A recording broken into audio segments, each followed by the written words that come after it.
बिस्मिल्लाहिर्रहमानिर्रहीम, अस्सलाम वालेकुम नाज़रीन, आप देख रहे हैं द लास्ट स्टार और मैं हूँ यासिर रशीद और मेरे साथ हैं सीनियर सहाफ़ी राना अजीम साहब। नाज़रीन, नून लीग की क़यादत के बयानात अक्सर मुतनाज़ हो जाते हैं, तो कभी नून लीग के अपने ही अरकान वज़ीर आला पंजाब से मुलाकात करने उनके पास पहुँच जाते हैं, लेकिन जिस तरह आजकल नून लीग की क़यादत किसी को बख्शने के मूड में नज़र नहीं आती, उसी तरह फॉरवर्ड अराकीन को बख्शने के मूड में भी नज़र नहीं आती। पार्टी से बेवफाई करने वालों की पार्टी रुकनीयत ख़त्म करने का फैसला आज मुस्लिम लीग नून की क़यादत ने किया।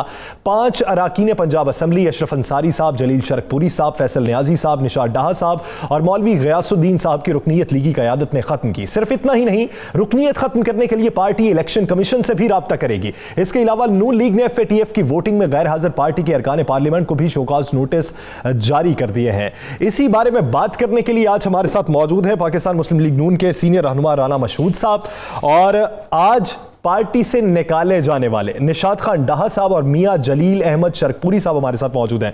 आप तीनों के वक्त का बहुत शुक्रिया।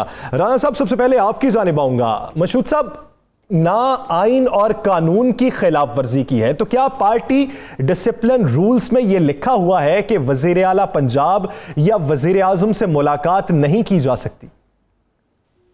बिस्मिल्लाहिर्रहमानिर्रहीम। देखें, जब आप एक जमात को ज्वाइन करते हैं, जमात के नजरिए पर आप खड़े होते हैं, तभी आपको पार्टी टिकट देती है।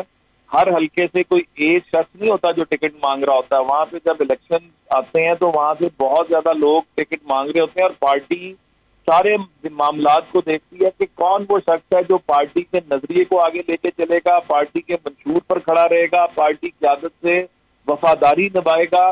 तो ये जब इन हजरात ने जब पहली दफा जो डिसिप्लिन की वॉलेशन की थी तो उस वक्त इनको बुलाया गया था, एक कमेटी बनी थी, उस कमेटी ने इनसे बैठकर बात की थी और इन्होंने कहा था कि आइंदा, इन्होंने अंडरटेकिंग दी थी कि हम आइंदा ना मुलाकात करेंगे, हम अपने कामों के लिए गए थे और हम आइंदा जो है इस तरह नहीं मिलेंगे।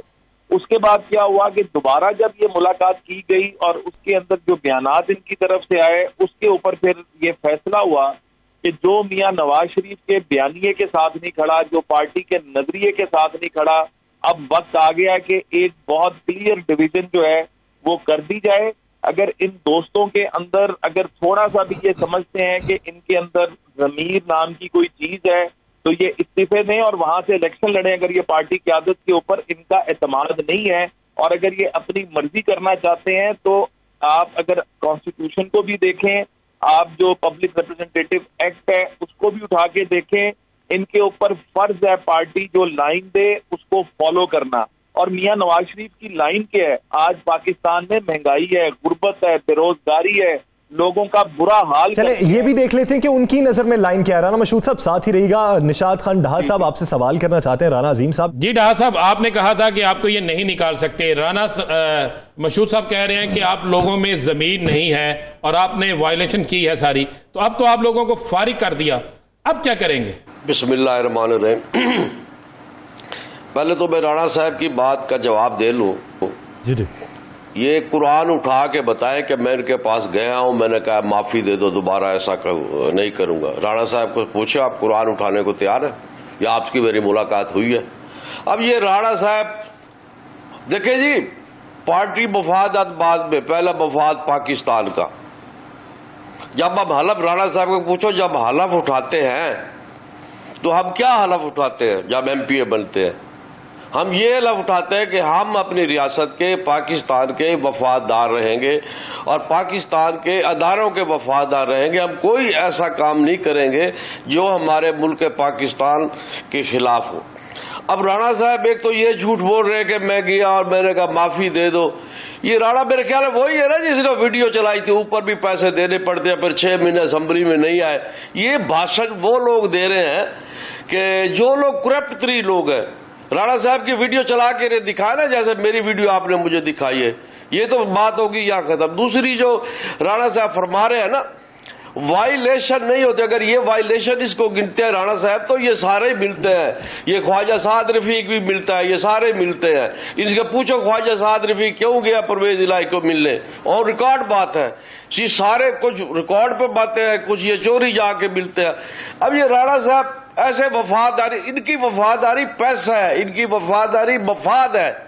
ये ये जो बंदा बैठा है राणा, मैं रिकॉर्ड दे सकता हूं कि जब इन्होंने वो वीडियो चली थी कि जनाब मैं ऊपर भी पैसे देता हूं, फिर इनका जो कैद थे उन्होंने कहा राणा साहब 6 महीने गायब हो जाओ असेंबली, 6 महीने असेंबली में नहीं आए, किसी ने नहीं निकाला। आज तो वो हाल है कि मिनिस्टर को मैंने कहते हैं रिजाइन करो, और इसने तो मियां साहब को साफ कहा था, मियां साहब मैनू किसे फड़े थे, मैं तो पहला लिप्ता नहीं खाड़ा, मैं मान जाऊंगा, मैनू बचाओ। आज ये बंदा बातें कर रहा है पाकिस्तान के बारे में। आपका जवाब राणा मशहूद साहब से ले लेते हैं, साथ ही मौजूद है राणा साहब, मैं राणा साहब एक मिनट, मैं अल्लाह के हुक्म से पाकिस्तान का वफादार है और पाकिस्तान के अदारों का वफादार हूं इंशाल्लाह जब तक मेरी जिंदगी है। तो फिर आप क्या आप रिजाइन दे के फिर ये कहते हैं पार्टी टिकट छोड़े, रिजाइन दे के इलेक्शन लड़े, इन्हें पता चल जाएगा? मैं क्यों रिजाइन करूं भाई, वजह मैं क्यों रिजाइन करूं? ये मुझे निकाले ना पहले तो। देखें, एक पार्टी की जो रुकनीत है वो ये कैंसिल कर सकते हैं। मैं जब बार बार कह रहा हूं, और ये जो कह रहे हैं, मैं इनको पूछो बजट में तुम्हारे बंदे कहा था, हम तो बैठे थे वहां बजट में। राणा साहब से जाने से पहले शरकपुरी साहब का एक मौक़िफ़ ले लें, फिर राणा साहब की जानिब बढ़ते हैं। शरकपुरी साहब, अब की बार कोई शोकॉज नहीं हुआ, कोई नोटिस नहीं हुआ, कोई वजाहत नहीं मांगी गई, डायरेक्ट पार्टी से बाहर किया और ये कहा कि पार्टी रूल्स की वायलेशन कर रहे हैं। ऐसा नोटिस या उसकी खबर सुनने पर जज्बात क्या है आपके? नहीं, मुझे नोटिस कल रिसीव हुआ है, जो 26 तारीख को इशू किया गया, मुझे कल मिला है और उस पर लिखा है कि 7 दिन के अंदर अंदर जवाब दें। पहली बात तो यह है, वो नोटिस राणा मशहूद साहब की खिदमत में गुजारिश है, तो मुबहम नोटिस है, उस पर कोई मेरा एलिगेशन वाजे नहीं किया गया। एलिगेशन होगा तो मैं जरूर जवाब दूंगा और उसका भी अदब से जवाब जरूर लिख दूंगा, कभी इसमें वजाहत कर दें कि क्या मेरा एलिगेशन है। और आज ये खबर आ गई, कभी कभी निकाल दिया, तो 7 दिन तो पूरे ही तो कैसे निकाल दिया, क्यों निकाल दिया? तो ये चीजें मुनासिब नहीं है, इससे पार्टी को खाम खाम तमाशा बना रहे हैं। पहले मियां नवाज शरीफ साहब तकलीफ में है, हमें उनका एहतराम है, करोड़ों लाखों लोग उनसे मोहब्बत करते हैं, लेकिन वो जो भी उनके प्रॉब्लम है वो वायरल हैं, आगे पूरी पार्टी को ये प्रॉब्लम में ले जाना चाहते हैं ऐसी छोटी छोटी बातें करके। अगर वो चीफ मिनिस्टर साहब को मिलता है तो कोई गैर अखलाकी बात नहीं है, गैर कानूनी बात नहीं है। तो किसी पार्टी का दस्तूर नहीं कहता कि चीफ मिनिस्टर साहब को नहीं मिलना। हमने नहीं वोट दिया लेकिन चीफ मिनिस्टर बन गए। अब मुझे कई लोगों ने नहीं वोट दिया, मैं MP हूँ, जिन्होंने नहीं वोट दिया वो मुझे मिलते हैं, मैं इस्लाम से मिलता हूँ उनको। तो ये तो बात गुस्सा करने वाली होती नहीं है। और फिर पार्टी की कायद अगर किसी वजह से कोई डिसीजन करते हैं तो डिफरेंस ऑफ ओपिनियन भी होता है, ठीक है ना। और हाँ, पार्टी अमल तो उसी तक करेगी जो फैसला हो जाएगा, लेकिन इख्तलाफ राय तो हो सकता है। और अगर एक बयानिया आता है जो मियाँ साहब ने थोड़ा सा गुस्से के अंदाज में दिया, और मैं अगर कहता हूँ खैर मुनासिब है, मियाँ साहब को गुस्से में बात नहीं करनी चाहिए थी। तो बाकी राणा सनाउल्लाह साहब, राणा मशहूद साहब कह सकते हैं कि भाई ये जलील शरकपुरी की अपनी राय है, हम उसके जिम्मेदार नहीं है, बिल्कुल ठीक है, लेकिन उसके ऊपर ये नाराजगी का इजहार करना ये तो सरासर ज्यादती है। क्या मुझे खिलाफ का राय हक नहीं मानता? जब मियां नवाज शरीफ खुद कहते हैं कि आप मैं गुलाम बन कर नहीं रह सकता, ये तो कल बयानिया दिया, क्या हमें वो समझते हैं कि हम गुलाम बन के रहे उनके? मतलब कि हम उसका एहतराम करते हैं, इख्तलाफ राय हो सकता है और इख्तलाफ राय करना कोई। राणा मशहूद साहब, आप क्या कहेंगे इस पे? वायलेशन नहीं। शरकपुरी साहब कहते हैं इस पे कोई वायलेशन नहीं हमने की, और डाहा साहब कहते हैं हमें कोई नहीं पार्टी से निकाल सकता, ये हमारा हक है। देखें, पहली बात तो ये राणा साहब के जो बात डाहा साहब ने की है ना, अब इन्होंने मेरे पे किया है जाती हमला, और वो जाती हमला आप भी जानते हैं राणा साहब बड़ी अच्छी तरह कि जब ये आया था तो नैब के अंदर भी गया था और नैब ने मुझे क्लियर किया है, और सुप्रीम कोर्ट तक जाके ये सारा झूठ साबित हुआ। अब आप झूठे इल्जामात और बदबूदार इल्जामात लगाकर चलना चाहते हैं, तो मैं इनको सिर्फ ये बताना चाहता हूं कि जब ये पीपल्स पार्टी की टिकट पे थे और जिस तरह आकर ये मिन्नतें करते रहे थे नून को ज्वाइन करने के लिए, और जिस तरह ये टिकट मांगते रहे थे, वहां पर हमारे जो लोग मौजूद थे, वो सारा कुछ रिकॉर्ड का हिस्सा है, नंबर 1। नंबर 2, इनको सिर्फ और सिर्फ इक्तदार चाहिए। ये इक्तदार के भूखे हैं डाहा साहब जो हैं, इनको सिर्फ और सिर्फ इसके अलावा कुछ नजर नहीं आता। और ये मैं एक नहीं 20 मिसालें दे सकता हूं कि किस तरह ये फाइलें उठा उठा के शहबाज साहब के पीछे और ये सारा फिरा करते थे और वो सारा कुछ किया करते थे। मेरी ये आदत नहीं है। मैं सिर्फ नजरियाती बात करूंगा कि पार्टी जो है उसका एक फैसला है, पार्टी के कायद का एक फैसला है।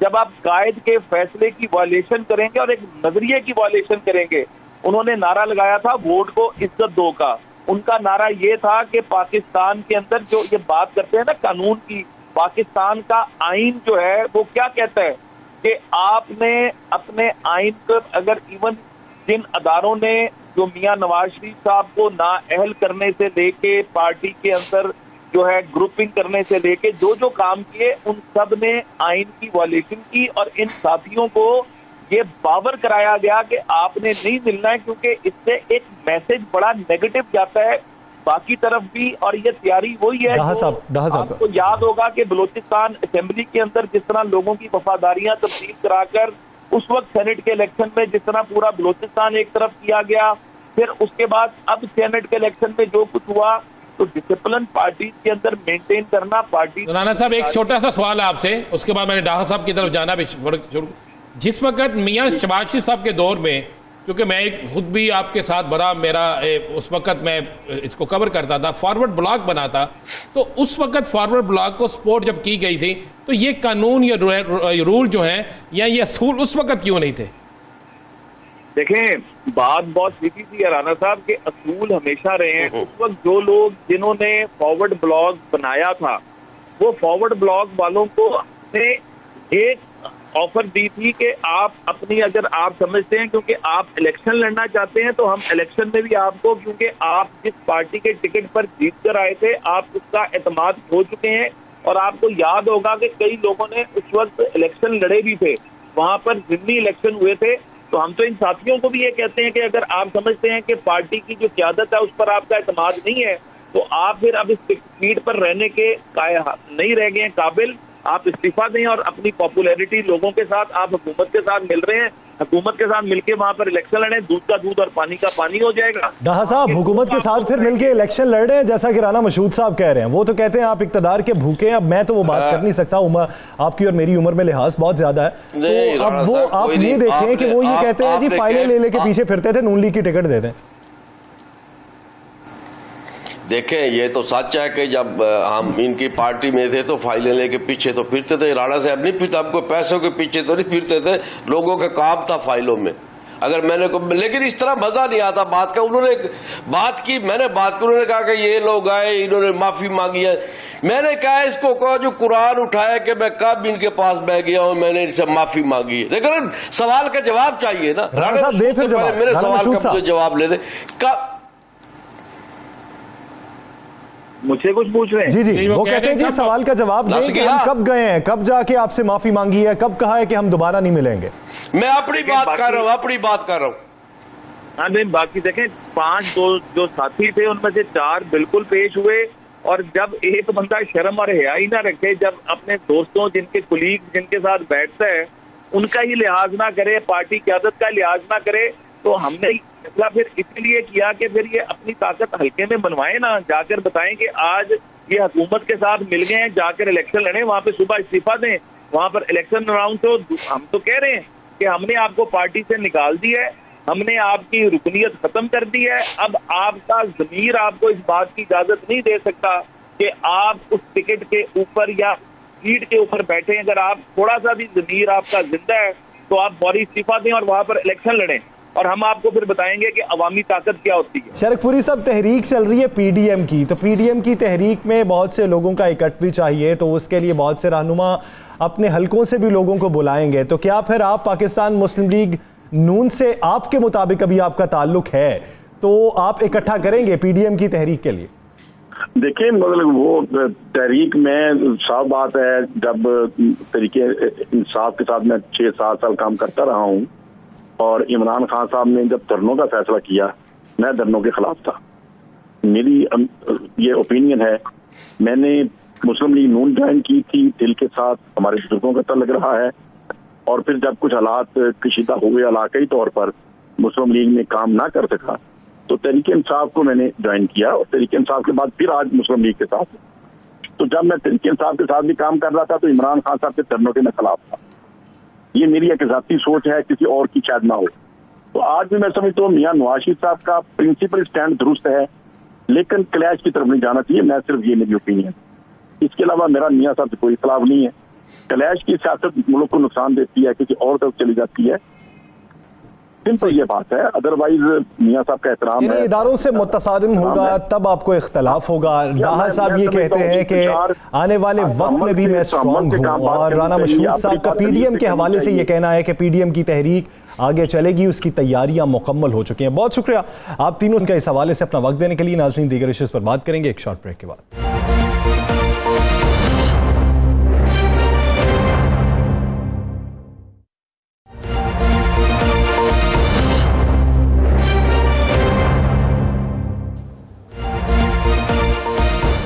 Welcome back. नाज़रीन, पीडीएम की नई हिकमत अमली क्या होगी? पीडीएम का पहला जलसा तो कोयटा से हो रहा है, फिर लाहौर में भी जलसा होगा, गुजरांवाला में भी जलसा होगा, पंजाब में तहरीक चलेगी। लेकिन अभी जो पहला जलसा है वो तो कोयटा में है। इसमें मुत्तहिदा अपोजिशन जमातें जो हैं वो तमाम मिल बैठ कर उन्होंने हिकमत अमली तय की और उसके बाद तारीख का ऐलान किया है। अब इसमें हर जमात का अपने अपने तय भी किरदार होगा और फिर मुत्तहिदा तौर पर पीडीएम का भी किरदार होगा। इसमें एएनपी का किरदार क्या होगा? एएनपी का मौक़िफ़ क्या है? एएनपी की सिफारिशात क्या हैं? इसमें जिन सिफारिशात की रोशनी में फ़ाइनल हिकमत अमली तरतीब दी जाएगी, इसी पर बात करने के लिए हमें एएनपी के सीनियर रहनुमा शाहिद सैयद साहब ने ज्वाइन किया है। शाहिद सैयद साहब, बहुत शुक्रिया आपके वक्त का। शाहिद सैयद साहब, अब हिकमत अमली तो तय हो चुकी है, लेकिन बयानिया एक अपनाया जा रहा है जिसका तासुर अवाम के अंदर ये है और हुकूमत के अंदर ये है कि वो इदारों से मुतसादिम बयानिया है। आप इदारों से टकराव की सियासत करना चाहते हैं, तो इसकी वजाहत ज़रूरी है। क्या वाकई इदारों से तसादुम चाहिए या फिर जमहूरियत की बहाली के लिए आप आवाज़ उठा रहे हैं? तो सबसे पहले तो मैं आपका शुक्रिया अदा करता हूँ और देखने और सुनने वाले को सलाम देता हूँ। मैं ये समझता हूँ कि ये समझने का फ़र्क है, अगर बिलफर्ज जो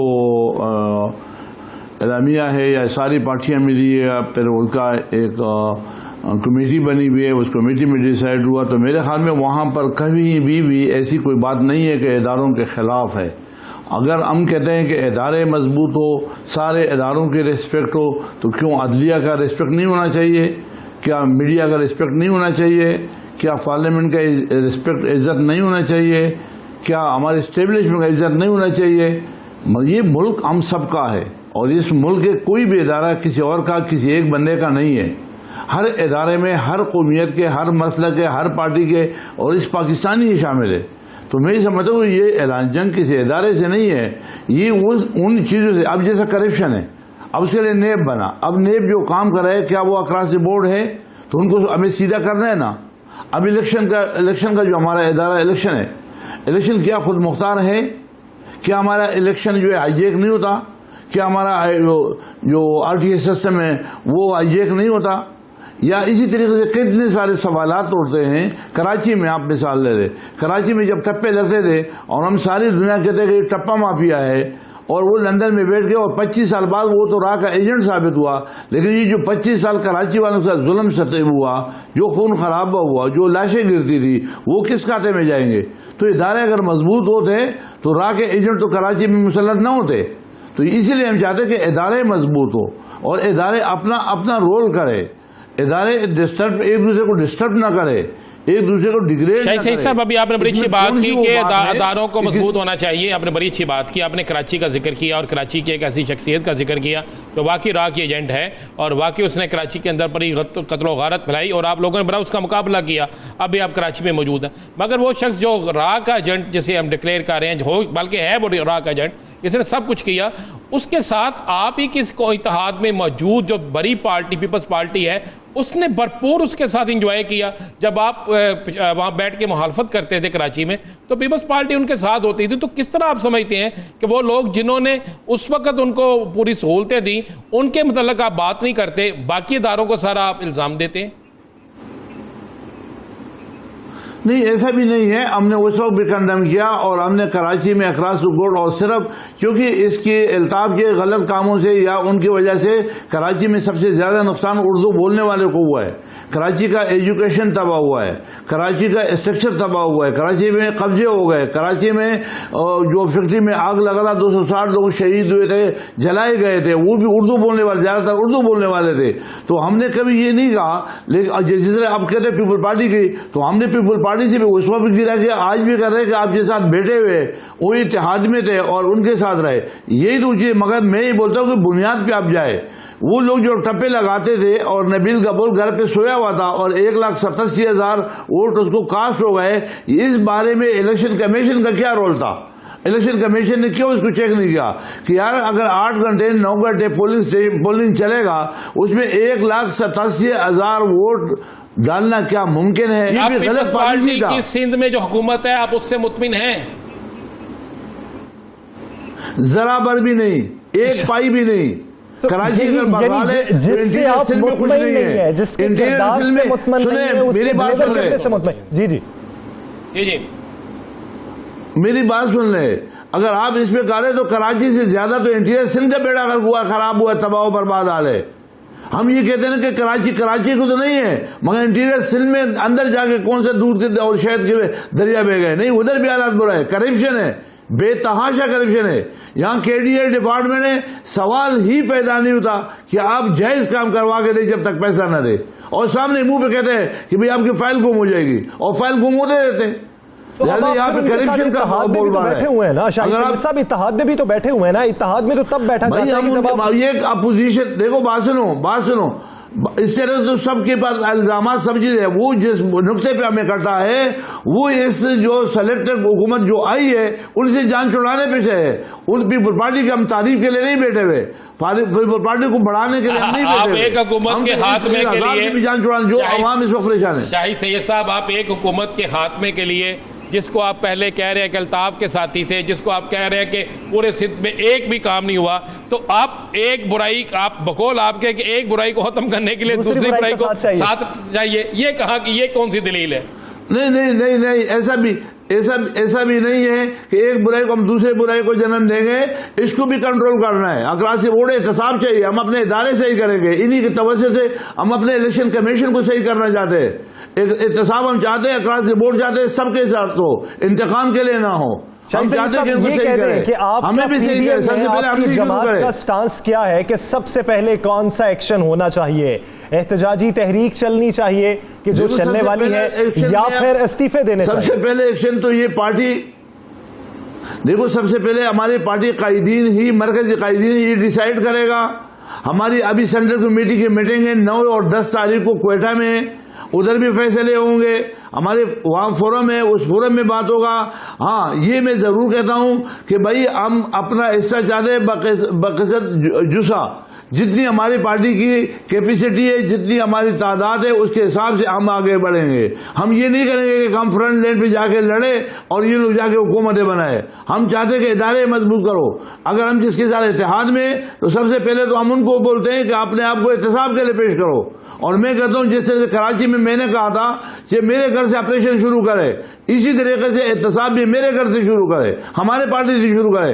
मगर क्लास की बोर्ड एहतसाब करे, बात कर रहे हैं शाहिद सईद साहब, क्या आपने कहा कि बिल्कुल सबसे पहले जो इत्तेहाद में शामिल अपने आप को एहतसाब के लिए पेश करें।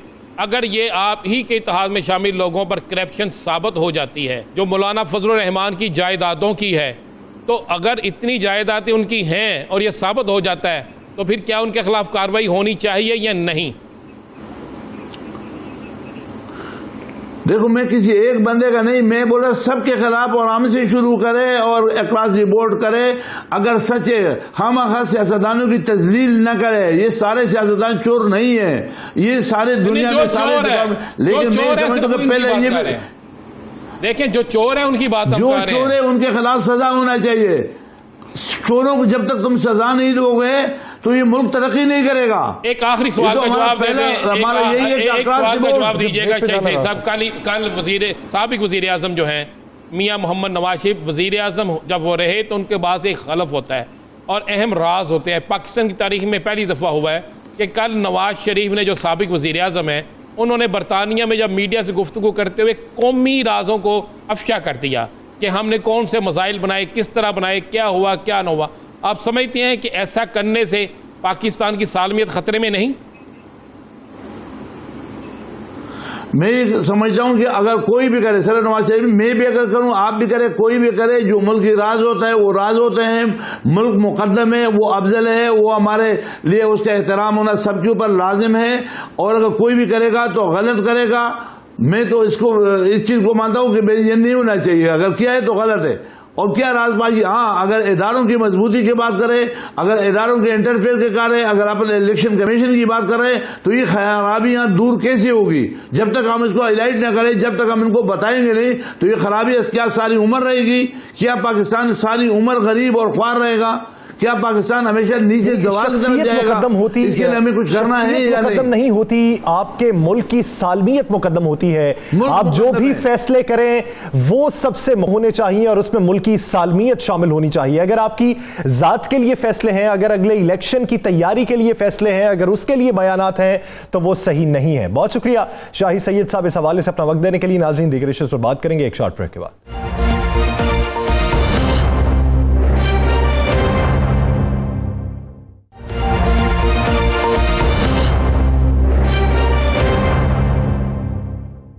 Welcome back. नाज़रीन, APC का पहला इजलास हुआ। मियां मोहम्मद नवाज शरीफ ने तकरीर की, इदारों से मुतसादिम की बातें की, तो बहुत सा शोर मचा, हंगामा उठा, जिस पर पाकिस्तान तहरीक इंसाफ की हुकूमत के कई वज़रा बोले, पाकिस्तान मुस्लिम लीग नून के बहुत से अराकीन बोले। उसके बाद फिर ट्वीट आई, हंगामा मजीद बढ़ा, मरीम नवाज साहिबा का बयान आया।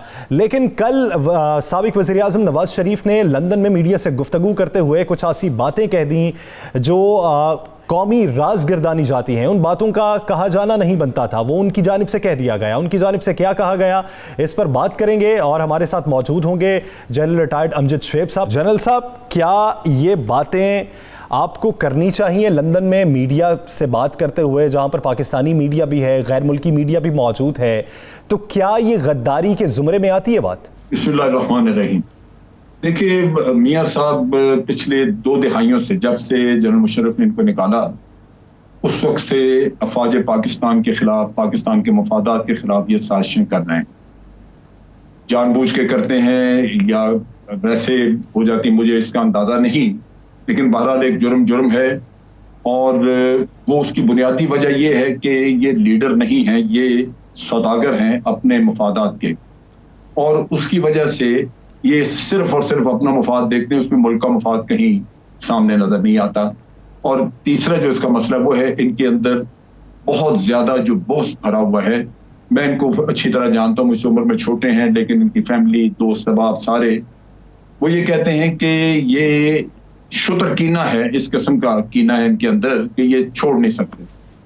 अब बात यह है कि लीडर जो है वो कौम का सोचता है, वो अपने कीने का तो नहीं सोचता कि भाई मेरे साथ ये हुआ। आपने देखा पिछली जो इन्होंने तकरीर की थी, उसमें भी इब्तदा यहाँ से भी कि आपके इलेक्टेड वजीर आजम को बंदूक की नाली के नोक पे निकाल दिया। वो दुख है, वो जो 20-21 साल पुराना। अब ये चीजें जो है ये मुल्क के मफाद में नहीं है। इनको चाहिए था कि कभी खुद बैठ के बड़े ठंडे दिल दिमाग से सोचते कि ये खुद क्या कर रहे थे। इन्होंने एक चीफ ऑफ आर्मी स्टाफ को घर भिजवाया, एक प्रेसिडेंट को घर भिजवाया, एक चीफ जस्टिस के ऊपर हमले किए, फिर उसके खिलाफ पैसा बांट के बगावत कराई। वो सब काम इन्होंने किए जो इंतहाई मलून और इंतहाई घटिया काम समझे जाते हैं, वो रियासत के काम नहीं है। अब इन चीजों पे उतर आए हैं, डॉन लीग ले लें, कुछ ले लें। अब आ जाए, ये जो मिसाइल की इन्होंने बात की है, ये इनके उठाए हुए हल्फ के 100% उसकी वायलेशन है। हुकूमत इसका क्या करती है मैं नहीं जानता, लेकिन एक चीज वाज़ेह है कि हुकूमत को इसका बड़ा सीरियस नोटिस लेना चाहिए। वो ये है कि मियां साहब चुप थे, खामोश थे। इन्होंने जुबैर साहब को लॉन्च किया हुआ था, जब तक इनको उम्मीद थी कि शायद कोई मिल जाएगा मुझे नारो वगैरह और फैमिली बच जाएगी, तो वो उस वक्त तक तो चुप रहे। अब चूंकि वो आस खत्म हो गई, और फिर ऊपर से जो दूसरा इनके ऊपर एक इनको चटका लगा, वो ये था कि जनाब इनको उन्होंने मफरूर करार दे दिया। उसके बाद तो बिल्कुल अब तो वो डू एंड डाई वाली बात है ना। तो क्या मियां साहब, क्या मियां नवाज शरीफ, जिस तरह कौमी राज आपने कहा है कि ये बिल्कुल उनके हलफ के खिलाफ है, जो उनका हलफ था, इस तरह आज रोजाना वो कोई ना कोई एक नई बात कर देते हैं। इससे ये नई बात जो होती है सबसे ज़्यादा जीनत बनती है गैर मुल्की मीडिया की। तो क्या हमारे इदारे और हमारी हुकूमत इनको रोजाना की बुनियाद पर मुल्क के इस्तेहकाम के साथ खेलने देगी? देखिए, मैं बड़ा हैरान हूं। हमारे सामने अल्ताफ हुसैन का बिल्कुल एक केस मौजूद है और वो इसी तरह फिर उसको हैंडल किया गया। हुकूमत को सोचना चाहिए वो क्या करते हैं। मैं उसके बारे में नहीं कह सकता क्योंकि आपको बिल्कुल अंदाजा पता होगा कि मेरा किसी सियासी पार्टी या किसी सियासी शख्स से कोई मेरी वाबस्तगी नहीं है, मेरा ताल्लुक नहीं है, इसलिए मुझे इल्म नहीं होता। लेकिन करना चाहिए, उनको सोचना चाहिए क्योंकि मुल्क के मफादात जो हैं वो सबसे ऊपर हैं। आपकी मैं इमरान खान का भी कहता हूं कि उनको ऑपोजिशन के साथ हाथ मिलाना चाहिए क्योंकि आपने निज़ाम चलाना है और निज़ाम में ऑपोजिशन का एक रोल है। आप ये नहीं कर सकते कि अपनी अना रखें ऊंची और ऑपोजिशन के साथ आप बात ना करें तो मुल्क के मफादात किधर जाएं। किसी की भी अना मुल्क के मफादात से ज्यादा नहीं है। तो मैं तो बड़ा वाज़ेह जानता हूं, तो मैं इनका भी यही कहूंगा कि इनके अपनी जाती मफादात मुल्क के मफादात से टकरा रहे हैं। इनका हिसाब किताब लेना चाहिए, इनको ऐसे नहीं छोड़ना चाहिए। जनरल साहब, क्या आप ये समझते हैं कि 3 बार का मुंतखब वजीर आजम हो, आइन और कानून का इल्म हो, लेकिन वो ये बात ना समझता हो कि ये जो मैं बात कर रहा हूं ये आइन और कानून के मुतसादिम है, कौमी राज अफशा करने के मुतरादिफ है, वो ये बात कर दे? देखिए, ये सोच उस शख्स के ज़हन में आती है जो लीडर हो, जो जिम्मेदार हो, जिसको अपने मफादात से हटके किसी चीज का एहसास हो। ये चीज इनमें नहीं है। अगर इखलाकियात हों, आप सोचें वहां पे बैठ के, यानी इखलाकियात का अंदाजा आप करें। इखलाकियात अगर हों तो सुप्रीम कोर्ट में जाली डॉक्यूमेंट्स देंगे। ये तो यहाँ के लोग, मैं तो हैरान होता हूं कि जो इनका दम भरते हैं उनके अंदर क्या शऊर है, ये दिमाग में भूसा है। वो तो शर्म से डूब जाना चाहिए, मर जाना चाहिए कि हम जिस लीडर को मानते हैं वो तो जालसाजी करता है। लेकिन मुश्किल ये है कि यहाँ पे हर कोई अपने मफादात की वजह से सियासत कर रहा है, मफादात की वजह से काम कर रहा है। उसको इस चीज का इदराक नहीं कि ये मुल्क के साथ क्या खिलवाड़ कर रहे हैं। आप सोचिए कि इन्होंने पठानकोट का जब वाकया हुआ भारत में, तो श्रीलंका में ये थे, वहां से हमें मुजरिम गर्दान दिया पाकिस्तान। उनको कहा मैं जाके तहकीक करूंगा, अभी तो मोदी ने इल्जाम नहीं लगाया था, और फिर आके आपने गुजरांवाला में एक FIR दर्ज करा दी। ये आपके और फिर उसके बाद बॉम्बे का इल्जाम भी हमारे ऊपर लगा दिया आपने। देखे दुनिया सारी। शुएब साहब, ये तो सारा हो गया शुएब साहब, लेकिन अमजद भाई साहब ये मुझे बताइए कि आने वाले दिनों में जो सूरत हाल नजर आ रही है, जो सब कुछ सामने आ रहा है, बरतानिया में ही बैठकर पाकिस्तान के खिलाफ बातें क्यों होती हैं? हर लीडर वहां बैठता है और बैठ के, क्या पाकिस्तान हुकूमत जो है बरतानिया से उसको राब्ता नहीं करना चाहिए? क्या आपके मुल्क में बैठ के पाकिस्तान के खिलाफ गुफ्तगू नहीं होनी चाहिए? हमारे मुल्क में बैठ के कोई भी किसी और मुल्क के खिलाफ गुफ्तगू नहीं करता। देखिए, बरतानिया का अपना एक असूल और वो ये है, दो बातें उनके ज़हन में है। एक तो ये कि जो पैसा कमा के लेके आए उनको वो पैसा अजीज है, वो चाहिए, उनको रख लेते हैं, वो कोई भी। लेकिन जो इस तरह के लोग हैं जैसे अल्ताफ हुसैन थे या ये हैं, ये उनको पनाह देते हैं। उनकी MI6 इंटेलिजेंस एजेंसीज जो हैं वो उनको नहीं निकालने देती लोगों को, क्योंकि ये उनके किसी न किसी वक्त उनके इस्तेमाल में आते हैं, उनके काम आते हैं। मैं आपको बड़े वसूख से बताता हूं कि इंटेलिजेंस का जहां तक ताल्लुक है, हमारे पास रिपोर्ट थी कि अल्ताफ हुसैन को MI6 यूज करती है कराची को जब भी डिस्टेबलाइज करना होता है।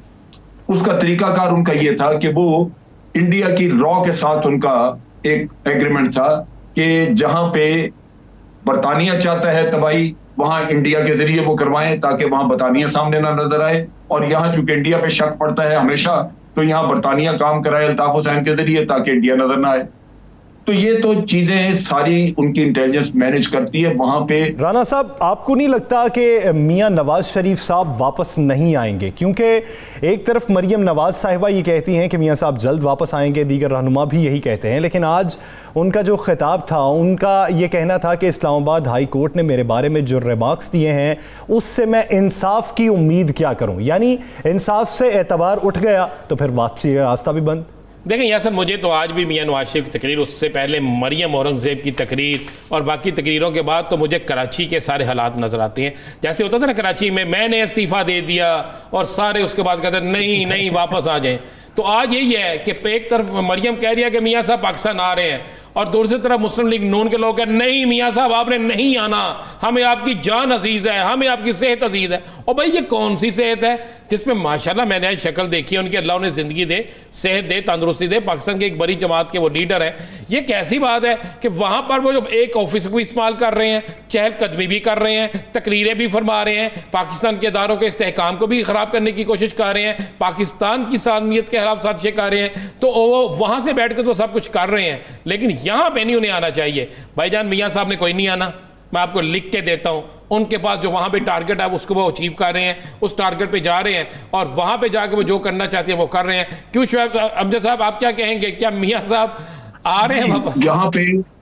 यहाँ पे रिपोर्ट्स हैं, वहाँ पे आप देखिए कि अभी बहुत सारे जो डिप्लोमेट्स थे फॉरेन वो इकट्ठे हुए थे, कुवैत के जो अमीर हैं उनका इंतकाल हुआ, वहाँ डिप्लोमेट से बातें करते हुए लोगों ने सुना है कि जनाब मियाँ साहब के अपने बेटे और मियाँ साहब के जो इसहाकडार के बच्चे हैं वो बाहर मुख्तलिफ डिप्लोमेट्स को एप्लीकेशनें दे रहे हैं, पाकिस्तान के खिलाफ दे रहे हैं।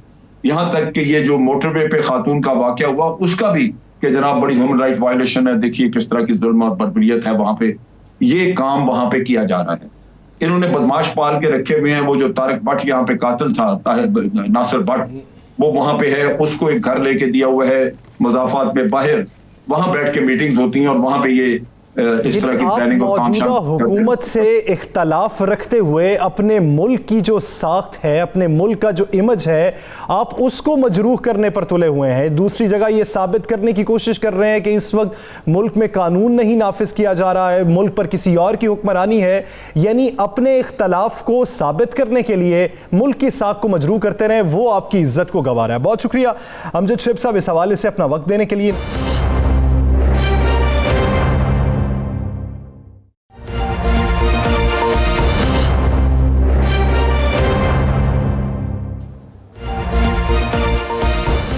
वेलकम बैक नाज़रीन, बात करेंगे पाकिस्तान मुस्लिम लीग नून की, जिसके अंदर इस वक्त कायम मकाम सदर बनने के लिए दौड़ जारी है। फेवरेट नाम कौन से हैं ये तो राना साहब ही बताएंगे। राना साहब, कौन से दो ग्रुप्स हैं, क्या ये दो ग्रुप्स हैं या एक ही ग्रुप के अंदर दो नाम हैं? देखिए यासर, आज आपको मैं बताता हूँ, ये जो अचानक वो खबर मैं आपको दे रहा हूँ जो खबर चंद दिनों बाद से बिल्कुल क्लियर हो जाए। ये जो अचानक आज आपने देखा है ना कि पहले भी ये लोग वज़ीर आला से वज़ीर आज़म से मिलते थे तो एक नोटिस होता था, उसके अलावा कुछ नहीं होता था। आज ये अचानक आपको पता क्यों हुआ है? ये सब कुछ जो है बाकायदा मरियम साहिबा जो है उनकी हदायत पे हुआ। क्यों उनकी हदायत पे हुआ? इसलिए उनकी हदायत पे हुआ, शहबाज शरीफ गिरफ्तार हो गए। अब मुस्लिम लीग नून के अंदर मरियम के करीबी जो हलके हैं, मरियम की करीबी जो टीम है, वो हर सूरत चाहती थी कि अब आपकी बार क़यादत जो है पाकिस्तान के अंदर, वैसे तो वहाँ से क़यादत मियां नवाज शरीफ कर रहे हैं, पाकिस्तान के अंदर कायम मुकाम, क्योंकि ये नायब सदर है ना, तो कायम कम सदर बन सकती हैं, तो ये किसी तरीके से मरियम जो है वो कायम कम सदर बन जाए और कायम कम सदर बनने के बाद सारे इख्तियारात इनके पास आ जाए और ये फिर यहाँ पर अपनी इस पूरी जमात को लीड करें, ये आगे लेकर जाएं। जबकि इसी जमात के अंदर एक बड़ी सोच, मैं फिर कह रहा हूँ बड़ी सोच, और बड़े अहम तरीन सियासतदान जो बाकायदा असम्बली में क्या मुस्लिम लीग नून की रीढ़ की हड्डी हैं, और वो किसी सूरत नहीं चाहते थे। उनका कहना था कि क़यादत हमेशा वो करता है जो मुफाहमत का रास्ता जिसके पास हो, जो किसी ना किसी तरीके से जोड़ना जानता हो, जो किसी ना किसी तरीके से लड़ाई को ख़त्म करना जानता हो। इसलिए वो हर सूरत में चाहते थे कि मरियम की जगह शाहिदा खान अब्बासी हो सकते हैं, मरियम की जगह कोई और भी आके कायम कम सदर बन सकता है। लेकिन जब ये बातें बहुत ज़्यादा होना शुरू हो गई और पार्टी के इजलासों के अंदर होना शुरू हो गई, तो फिर मरियम की तरफ से एक बड़ा सख्त मैसेज किया। वो सख्त मैसेज यही किया कि जो भी इनके बयानिए से या इनके रास्ते में आएगा उनके साथ यही इंजाम होगा। जो 5 पैगाम दिया किसी और को, पैगाम किसी और को दिया। इन बेचारे 5 MP के साथ क्या करना था, मुझे एक बात है। और भी जिस तरह आज अभी मुराद ने कहा, क्या नाम है उसका, मुराद सईद ने कहा कि 2 पार्लियामेंटेरियन और इनको छोड़ने वाले हैं। बहुत से छोड़ने वाले हैं, बहुत से दावे हो रहे हैं, वल्लाह आने वाले दिनों में ये बिल्कुल सामने आ जाएगा। और इसके बाद ये इन्होंने मारा किसी को है, दिखाया किसी को। असल मामला ये है, एक बड़ी सोच रखने वाले जो है वो चाहते हैं कि यहाँ पे कायम कम सदर वो बने जो आगे का रास्ता साफ करे, अदारों से तसादम ना करे। लेकिन एक ग्रुप चाहता है कि हर सूरत में मरियम हो और अदारों से तसादम भी हो और दमादम मस्त कलंदर भी हो। इसी वजह से आज ये कार्रवाई हुई। अब कार्रवाई के बाद क्या है, अब ये 7 या 8 को एक इजलास बुला रहे हैं कौमी असम्बली और सेनेट के तमाम अरकान जो इनके हैं और टिकट होल्डर्स का। सही। अब एक मैसेज उसमें जाएगा, उससे 1 या 2 दिन बाद इजलास होगा, तमाम खासकर पंजाब के टिकट होल्डर्स और पंजाब के अरकान असम्बली जो इनके हैं उनका, उसमें भी ये मैसेज जाएगा। उसके बाद ये मैसेज ये दोनों इजलास बुलाने से पहले एक मैसेज दे दिया गया कि जो हमारे साथ नहीं वो पार्टी में नहीं, चाहे वो कोई भी हो। और इसी वजह से इनकी पार्टी के अंदर मज़ीद खौफ भी पैदा हो गया है और अब ये सीनियर लोग कहना शुरू हो गए हैं कि इसका मतलब है कि आने वाला वक्त अच्छा नहीं है। तो वो आने वाला जब वक्त पार्लियामेंटेरियन को ये लगे अच्छा नहीं है तो वो पार्टी को खैराबाद कह देते हैं। मुफाहमत और मज़ाहमत के 2 ग्रुप्स बन चुके हैं। एक ग्रुप मज़ाहमत वालों का हामी है, दूसरा मुफाहमत वालों का हामी है। मज़ाहमत वाले ज़रा थोड़े से जोशीले हैं, मुफाहमत वाले हैं वो पुराने लोग हैं, पुराने पार्टी के साथी हैं। वो ये चाहते हैं कि मुफाहमत के ज़रिए सियासत को आगे बढ़ाया जाए। अब आने वाले दिन ही फैसला करेंगे कि मज़ाहमत ग्रुप जीतता है या मुफाहमत ग्रुप जीतता है। नाज़रीन, द लास्ट स्टार से मुझे और राना अज़ीम साहब को दीजिए इजाज़त। अल्लाह ने के बाद।